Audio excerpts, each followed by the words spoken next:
Bagaimana Tuhan akan memberkati umatnya dengan cara membiarkan anak-anaknya hidup dengan bermalas-malasan. Itu tentu bukanlah kemauan dari Tuhan.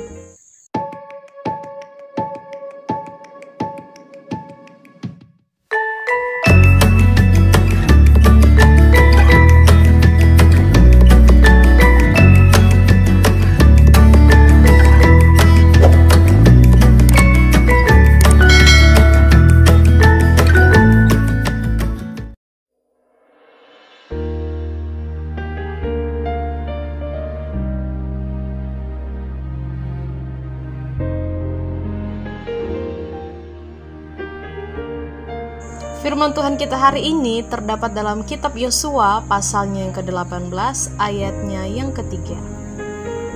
Sebab itu berkatalah Yosua kepada orang Israel, "Berapa lama lagi kamu bermalas-malas sehingga tidak pergi menduduki negeri yang telah diberikan kepadamu oleh Tuhan Allah nenek moyangmu?" Banyak orang Kristen berpikir bahwa perjuangan bangsa Israel untuk masuk ke tanah Kanaan hanya sebatas ketika mereka sudah melewati padang gurun yang dipenuhi dengan tantangan dan rintangan. Tetapi sesungguhnya perjuangan mereka hanyalah setengah dari sepenuhnya yang harus mereka jalani. Mereka masih harus berperang melawan suku-suku di tanah Kanaan untuk bisa menduduki tanah atau wilayah dari Kanaan tersebut. Ketika mereka menduduki tanah Kanaan dengan cara diundi, bukan secara otomatis mereka bisa menguasai atau menduduki seluruh negeri Kanaan. Karena 7 dari 12 suku Israel belum mendapatkan tanah milik pusaka mereka. Pertanyaannya, mengapa mereka belum memiliki tanah milik pusaka sementara mereka sudah masuk di tanah Kanaan? Jawabannya karena mereka bermalas-malasan. Perhatikan firman Tuhan di ayat yang ketiga ini. Sebab itu berkatalah Yosua kepada orang Israel, "Berapa lama lagi kamu bermalas-malas, sehingga kamu tidak pergi menduduki tanah yang telah diberikan oleh Tuhan Allah nenek moyangmu?" Jadi jelas, di sini Yosua menyampaikan kepada seluruh bangsa Israel bahwa mereka tidak boleh bermalas-malasan karena Tuhan sudah memberikan tanah Kanaan sebagai milik pusaka kepada bangsa Israel. Tetapi seolah-olah bangsa Israel cuek dan tidak peduli dengan hal ini. Yang menarik dari ayat ini berkata bahwa Tuhan sudah memberikan tanah Kanaan kepada mereka. Namun soal apakah mereka mendapatkan atau tidak milik pusaka mereka tentunya harus berjuang dan harus berusaha untuk menduduki tanah Kanaan. Jadi Yosua mendesak bangsa Israel untuk bisa berjuang, berperang, dan melawan semua orang-orang yang menduduki tanah Kanaan. Karena jelas janji firman Tuhan bahwa tanah Kanaan sudah diberikan kepada bangsa Israel. Itu pun yang Tuhan janjikan bagi seluruh anak-anak Tuhan atau bagi seluruh umat manusia. Ketika Tuhan sudah berjanji untuk memberkati kehidupan kita, janganlah kita berpikir bahwa berkat itu pasti akan terjadi di dalam kehidupan kita.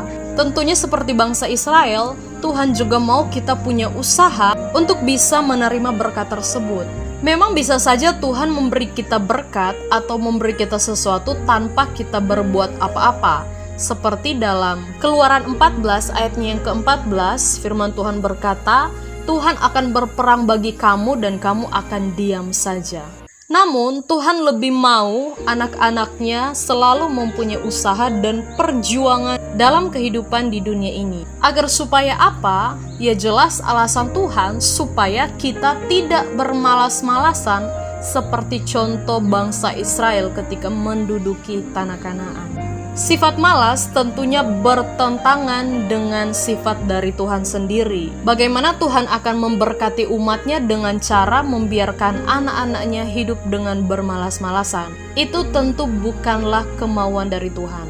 Belajar dari kisah bangsa Israel yang harus berjuang ketika mereka sudah dijanjikan menduduki tanah Kanaan, demikian pula dalam kehidupan kita di zaman ini. Sekalipun firman Tuhan berkata berkat itu senantiasa menyertai orang percaya, kita bukan hanya duduk diam saja dan menunggu berkat itu jatuh dari atas langit atau datang dengan sendirinya. Bahkan dalam Alkitab juga berkata, berdoa dan bekerjalah. Jadi berkat Tuhan bukan hanya datang secara tiba-tiba tanpa adanya usaha. Kalau kita hanya mengharapkan janji Tuhan dalam Alkitab tanpa ada usaha apapun, yang nantinya kita akan menjadi kecewa karena berkat itu tidak kunjung datang. Bahkan terlebih soal masalah berkat rohani. Kita sudah dijanjikan untuk menerima mahkota kehidupan. Kita sudah dijanjikan untuk menerima keselamatan yang luar biasa yang Kristus kerjakan di atas kayu salib.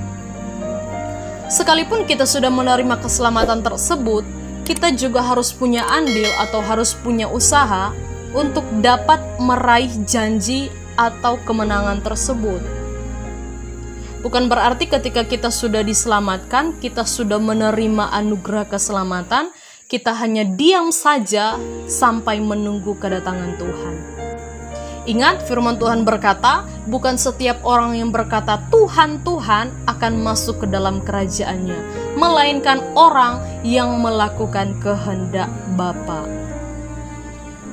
Dan ayat ini mengajarkan kita untuk tidak bermalas-malasan, melainkan harus terus berjuang dan harus terus berusaha untuk mendapatkan atau memperoleh janji yang Tuhan catat dalam firman Tuhan.